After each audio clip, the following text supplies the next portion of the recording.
roll. We're gonna roll. We're gonna roll. Hey, hey, ho, ho. JLL has got to go. Hey, hey. JLL has got to go. Hey, hey, ho, ho. JLL has got to go. Union jobs are not for sale. Tennessee is not for sale. Let me have your ear! Brothers and sisters, thank you for coming. Let me have your ear. Let this awesome lady have your ear. This is Diana Moyer, and she is the president of UCW-CWA. Thank you, brothers and sisters, for being here and standing with United Campus Workers. We are Local 3865. We started as a living wage campaign, one campus.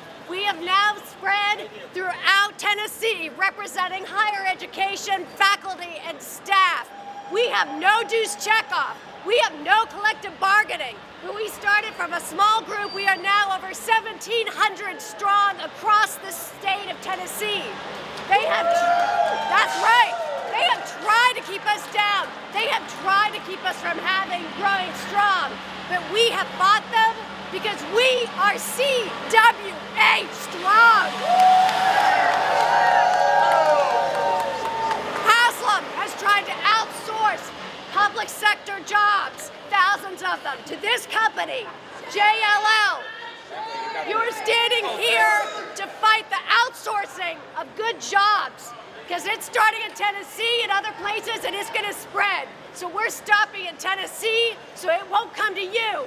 And thank you for being here and standing in solidarity against outsourcing. Pleased to have here, President Shelton is standing with us. And he's going to speak. Thank you. Currently, JLO, although a lot of us have never heard of them, are the biggest real estate developer in the world. Now, it doesn't come as any surprise to me that a real estate developer, because we have the other real estate developer sitting in the White House, could be anti-union, because the one sitting in the White House is as anti-union as these guys.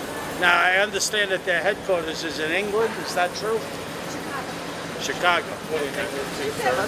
That's close. Just trying to walk around.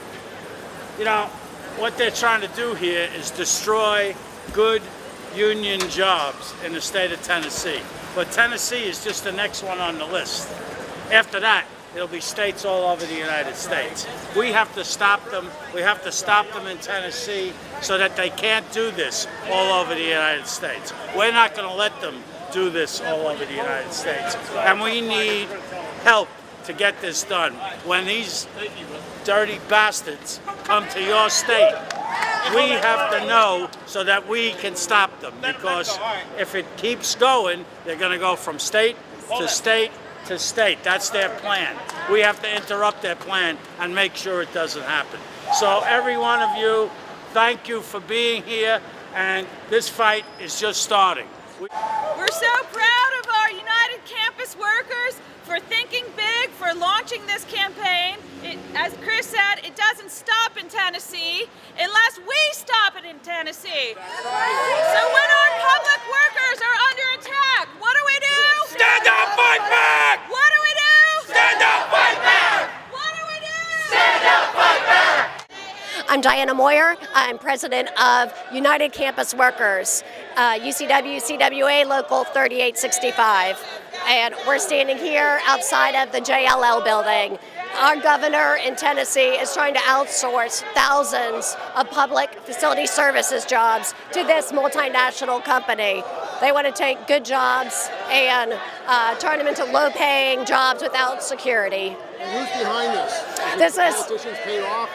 This is our governor of Tennessee, Governor Haslam, one of the richest elected politicians in the country, is behind this. He has pushed this through in secret, and despite us getting bipartisan support from having politicians, both sides of the aisle, signing on 75, signing on to a letter saying to put it on hold, the governor has continued to push this contract through. And right to work, Tennessee is a right to work state. How are you able to organize, and having Corker use threats of state money to illegally tell workers not to vote for a union? Right. Can you talk about that? Yeah, Tennessee is a right-to-work state. It is very anti-union, and that's why being affiliated with CWA is so important, that we have those connections and that we know our brothers and sisters in other states stand with us in solidarity. And how are you able to organize in a right-to-work state?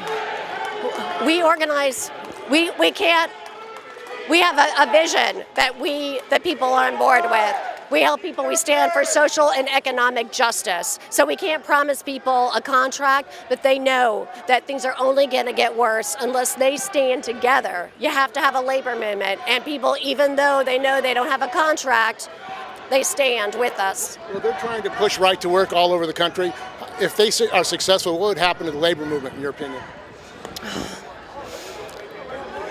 I have two answers on that. One, we have to fight it because it would be devastating. But two, they are not going to kill the labor movement. You know, we've been fighting without collective bargaining, without dues checkoff, and they have not been able to push us down. And so, you know, I tell my brothers and sisters that are facing right to work legislation, that are facing losing dues checkoff, that they will not crush us. We will stand up and fight. You still have power. We still have power. And protecting your members. I mean, talk about how it is difficult without having a contract to protect your members. How do you do that? We do a lot by, you know, it's important to have the numbers, to have membership, and standing up and making public when employers do shameful things, like making our facility workers come in under dangerous circumstances with snow and ice and not even letting them use their vacation time. We shame them. We stand together. And is there a problem of workplace bullying among Tennessee and public workers? Workplace bullying, workers being bullied to go along with management? I think it depends on sectors, and some people have it a lot worse. And some of our members face intimidation and face, it's an anti-union climate. And then we have other units that are very positive and supportive of the union. And so that's why we have to stand together, so that people who are in the units where there is bullying and anti-union, they know that their brothers and sisters in, say, departments that are almost all UCW members, that they're standing with them and have their back. And what has been the cost for the people of Tennessee for privatization of the economy? How has it hurt them? How has it affected them? Yeah, the governor has tried to claim that this is going to save millions in taxpayers' money, and like many outsourcing claims, these are false promises. They've already outsourced 10%, and they don't have solid numbers on what these gains really have been. When they outsourced the motor pool, it ended up having where it was more expensive than when it was in the state motor pool. We're going to have where people are going to lose good jobs, and that money, that taxpayer money, where it's going to is for profiting JLL. It's going out of Tennessee. We have people who have contracts with these universities, local businesses that will lose those contracts. And it also loses accountability and transparency. It's a bad deal for taxpayers. Because, right, we don't have oversight onto the contracts. When these are provided by state workers, we have a say. We can make changes. There's a lot of accountability for how tax dollars are spent for making campuses better places. If it goes to JLL, we lose that power. Are you going to stop it? We're going to stop it. We're going to stop it. We have, this has been an almost 2-year fight. And a lot of our legislation efforts, because the governor has pressured and bullied his own legislature to go along with it, and the contract was signed by the state. And so what we're trying to do is make sure campuses opt out. And so we're having business leaders, we're having politicians send a strong message to campus leaders. We have you back if you opt out of this. And what can people around the country do to support your effort? Ask questions about outsourcing. Look at the reports. Organizations like In the Public Interest have released a lot of good reports about how outsourcing hurts people and how outsourcing disproportionately hurts people of color and working class people. And we've had some good luck in the state legislature standing up against vouchers and charter schools, but that movement it keeps pushing, and so we have to stay strong and vigilant. How has that affected Tennessee charters and privatization of schools? I mean, they're getting rid of the teachers' union, but is it hurting education? Well, if you look at reports nationally, that charter schools and vouchers, that it's promises that haven't been fulfilled, and we have to particularly fight hard because we're seeing with Betsy DeVos and her pushing this, and we have to stand behind our teachers. JLL no!